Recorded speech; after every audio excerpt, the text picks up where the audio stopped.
Peut-on personnaliser les résultats qui sont affichés dans notre moteur de recherche? Enfin, en tout cas sur la page du moteur de recherche, la réponse est bien évidemment oui. Alors parfois on est un petit peu perdu parce qu'il y a pas mal de choses, notamment regarde ici, on va avoir donc différents champs disponibles, on va avoir Search Title, Page URL, Description, Snippet, etc. Donc on ne sait pas forcément trop comment les utiliser.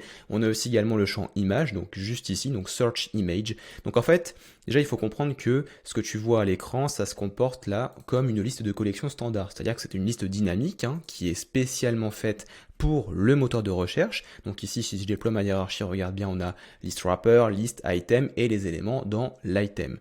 Alors déjà, tu peux placer absolument tout ce que tu veux dans tes items. Si là, je veux remettre un texte, je peux absolument mettre un texte. Il n'y a pas de souci avec ça. Et après, je peux le relier à ce que je veux en termes de champ dynamique. Maintenant, ici, donc par exemple, on va laisser tel quel, mais tu peux absolument styliser ce que tu veux. Tu peux venir ici dans style, tu peux appliquer des propriétés, donc CSS, n'importe lesquelles, ça fonctionnera très bien. Maintenant, la question, c'est comment afficher ce que l'on veut. Par exemple, si je veux afficher des produits ici e-commerce, comment être sûr que l'image qui va être affichée, ça va être l'image des produits e-commerce? Parce que pour l'instant, j'ai un placeholder qui ne ressemble pas du tout à mes produits. Et bien en fait, tout ça, ça va se faire au niveau des réglages, encore une fois, des paramètres de chaque page. Donc par exemple ici, admettons que je continue dans ma lancée sur l'affichage de produits e-commerce, eh bien je vais aller au niveau de mes pages, je vais avoir Product Template juste ici, je vais cliquer sur l'engrenage et là regarde bien, quand je vais descendre ici, au niveau de Site Search Settings, je vais avoir donc la Search Image. Alors Search Image, qu'est-ce que c'est? C'est justement l'image qui va être affichée au niveau de la page de recherche. Et là, on a quoi? On a Same as Open Graph Image URL. Donc si tu as mis déjà une image au niveau de l'Open Graph comme je l'ai fait ici, tu vois, c'est cette image-là, donc l'image du produit que j'ai réglé ici, Main Images, eh bien, ce sera exactement la même qui sera affichée au niveau du moteur de recherche. D'accord?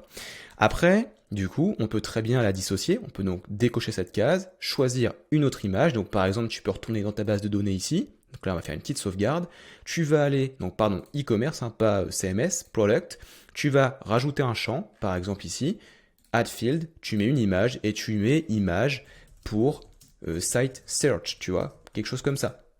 Donc voilà, une fois que tu as fait ça, tu pourras sélectionner cette image-là avec ce champ dynamique-là.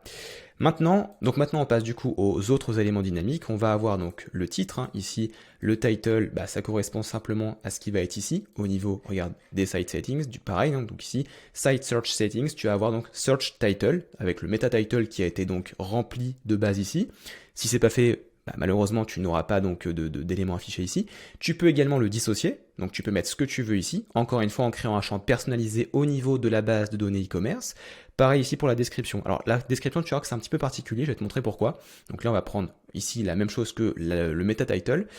En fait, ici, du coup, la description, il faut faire attention à ne pas la confondre avec le snippet. Le snippet, c'est en fait le terme, ça va être le morceau de texte où il va y avoir le terme de recherche à l'intérieur. Donc généralement, ce qui va être affiché là, tu vois, ça va être le snippet, ce que tu vas avoir ici, tu vois, snippet. Et bien ici, tu verras donc le terme de recherche. La description, elle va te servir à afficher un petit peu ce que tu veux en termes de contenu. Si par exemple ici, je décide dans mon moteur de recherche d'afficher la catégorie de mon produit, je peux très bien rajouter un morceau de texte ici. Donc là, on va faire texte. Text block, et on va le relier simplement ici à Search Description.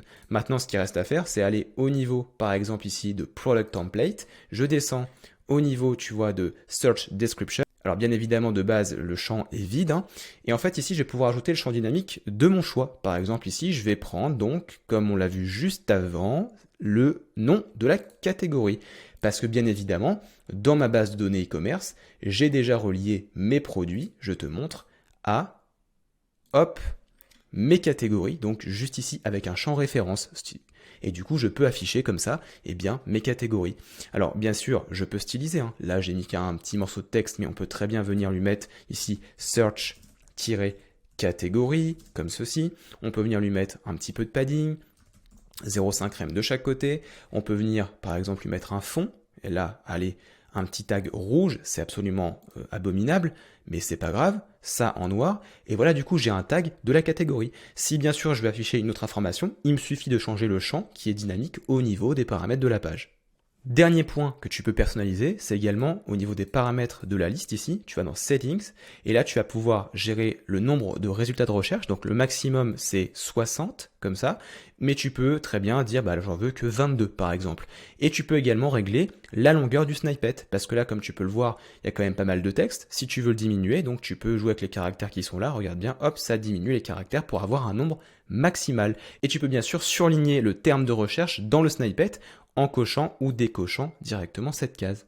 Abonne-toi à la chaîne pour être tenu au courant des prochaines leçons qui vont sortir, et moi je te dis à très bientôt dans une prochaine vidéo. Ciao!